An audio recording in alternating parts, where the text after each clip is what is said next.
Hello again, everyone. Welcome back to The Strange Case of Dr. Jekyll and Mr. Hyde by Robert Louis Stevenson, the classic novella about split personality or drug abuse or different sides to a character.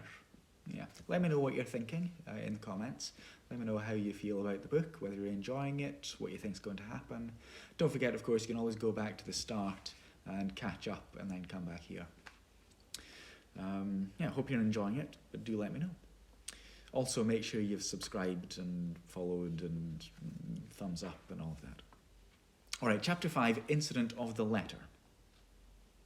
It was late in the afternoon when Mr. Utterson found his way to Dr. Jekyll's door, where he was at once admitted by Poole and carried down by the kitchen offices and across a yard which had once been a garden to the building which was indifferently known as the laboratory or the dissecting rooms. The doctor had bought the house from the heirs of a celebrated surgeon, and his own tastes, being rather chemical than anatomical, had changed the destination of the block at the bottom of the garden. It was the first time that the lawyer had been received in that part of his friend's quarters, and he eyed the dingy, windowless structure with curiosity, and gazed round with a distasteful sense of strangeness as he crossed the theatre, once crowded with eager students, and now lying gaunt and silent, the tables laden with chemical apparatus, the floor strewn with crates and littered with packing straw, and the light falling dimly through the foggy cupola. You know, one of those domed things with the light, you know. At the farther end, a flight of stairs mounted to a door covered with red baize, and through this Mr. Utterson was at last received into the doctor's cabinet. It was a large room fitted round with glass presses, furnished, among other things, with a cheval glass and a business table, and looking out upon the court by 3 dusty windows barred with iron. The fire burned in the grate. A lamp was set lighted on the chimney shelf, for even in those houses the fog began to lie thickly. And there, close up to the warmth, sat Dr. Jekyll, looking deadly sick. He did not rise to meet his visitor, but held out a cold hand and bade him welcome in a changed voice. "And now," said Mr. Utterson, as soon as Poole had left them, "have you heard the news?" The doctor shuddered. "They were crying it in the square," he said. "I heard them in my dining room." "One word," said the lawyer. "Carew was my client, but so are you, and I want to know what I am doing. Have you not been mad enough to hide this fellow?" "Utterson, I swear to God," cried the doctor. "I swear to God I will never set eyes on him again. I bind my honour to you that I am done with him in this world. It is all at an end. And indeed, he does not want my help. You do not know him as I do. He is safe. He is quite safe. Mark my words. He will never more be heard of." The lawyer listened gloomily. He did not like his friend's feverish manner. "You seem pretty sure of him," said he, "and for your sake I hope you may be right. If it came to a trial, your name might appear." "I am quite sure of him," replied Jekyll. "I have grounds for certainty that I cannot share with anyone. But there is one thing on which you may advise me. I have received a letter, and I am at a loss whether I should show it to the police. I should like to leave it in your hands, Utterson. You would judge wisely, I'm sure. I have so great a trust in you." "You fear, I suppose, that it might lead to his detection?" asked the lawyer. "No," said the other. "I cannot say that I care what becomes of Hyde. I am quite done with him. I was thinking of my own character, which this hateful business has rather exposed." Utterson ruminated a while. He was surprised at his friend's selfishness, and yet relieved by it. "Well," said he at last, "let me see the letter."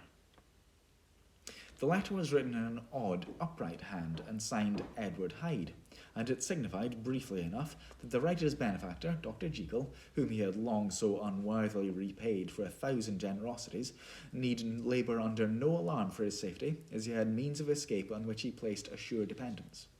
The lawyer liked this letter well enough. It put a better colour on the intimacy than he had looked for, and he blamed himself for some of his past suspicions. "Have you the envelope?" he asked. "I burned it," replied Jekyll, before I thought what I was about.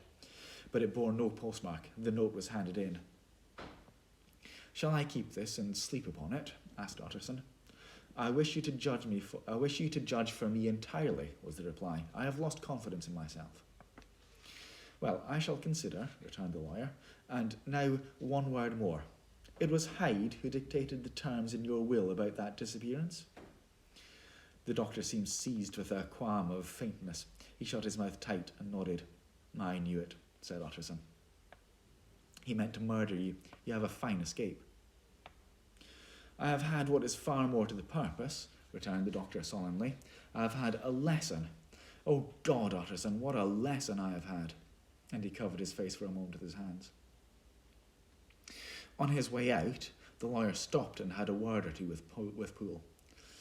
By the way, said he, there was a letter handed in today. What was the messenger like? But Poole was positive nothing had come except by post, and only circulars by that, he added.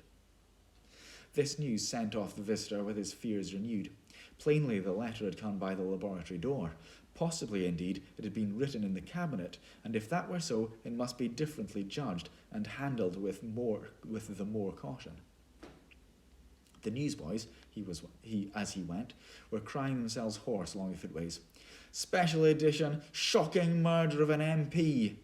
And that was the funeral oration of one friend and client, and he could not help a certain apprehension lest the good name of another should be sucked down in the eddy of the scandal. It was at least a ticklish decision that he had to make, and self-reliant as he was by habit, he began to cherish a longing for advice. It was not to be had directly, but perhaps, he thought, it might be fished for. Presently, after he sat on one side of his own hearth with Mr. Guest, his head clerk upon the other, and midway between, at a nice calculated distance from the fire, a bottle of particular old wine that had long dwelt unsunned in the foundations of his house. The fog still slept on the wing above the drowned city, where the lamps glimmered like carbuncles, and through the muffle and smother of these fallen clouds, the processions of the town's life were still rolling in through the great arteries with a sound as of a mighty wind. But the room was gay with firelight. In the bottle, the acids were long ago resolved. The imperial dye had softened with time, as the colour grows richer in stained windows, and the glow of hot autumn afternoons on hillside vineyards was ready to be set free and to disperse the fogs of London. Insensibly, the lawyer melted. There was no man from whom he kept fewer secrets than Mr. Guest, and he was not always sure that he kept as many as he meant. Guest had been on business to the doctor's. He knew Poole. He could scarce have failed to hear of Mr. Hyde's familiarity about the house. He might draw conclusions. Was it not as well, then, that he should see a letter which put the mystery to rights? And above all, since Guest, being a great student and critic of handwriting, would consider the step natural and obliging. The clerk, besides, was a man of counsel. He would scarce read so strange a document without dropping a remark, and by that remark Mr. Utterson might shape his future course. This is a sad business about Sir Danvers, he said. Yes, sir, indeed. It has elicited a great deal of public feeling, returned Guest. The man, of course, was mad. I should like to hear your views on that, replied Utterson. I have a document here in his handwriting. It is between ourselves, for I scarce know what to do about it. It is an ugly business at the best, but there it is, quite in your way, a murderer's autograph. Guest's eyes brightened, and he sat down at once and studied it with passion. No, sir, he said, not mad, but it is an odd hand. And by all accounts a very odd writer, added the lawyer. Just then the servant entered with a note. Is that from Dr. Jekyll, sir? Inquired the clerk. I thought I knew the writing. Anything private, Mr. Utterson? Only an invitation to dinner. Why, do you want to see it? One moment, I thank you, sir. And the clerk laid the 2 sheets of paper alongside and sedulously compared their contents. Thank you, sir, he said at last, returning both. It's a very interesting autograph.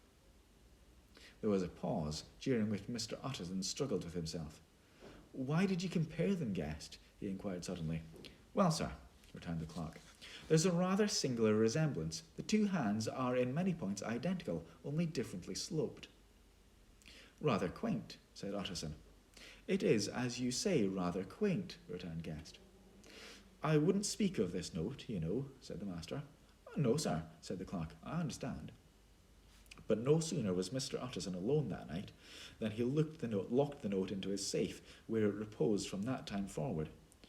What, he thought, Henry Jekyll forge for a murderer? And his blood ran cold in his veins. End of chapter. All right, thank you for listening. Thank you for watching. As I say, make sure you comment. Let me know what you think. How do you think it'll turn out? What do you think so far? What is the connection? What is the connection between Jekyll and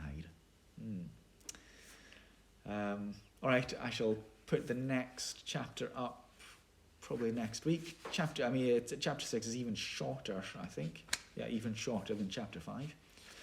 So I think there's only 10 chapters. Chapter 6, yeah, I don't think we're halfway through yet. Yeah, it's interesting. It's good book. So I'll see you next time. Thanks for watching. And I'll see you for chapter 6, Remarkable Incident of Dr. Lanyon. Thanks for watching. Bye-bye.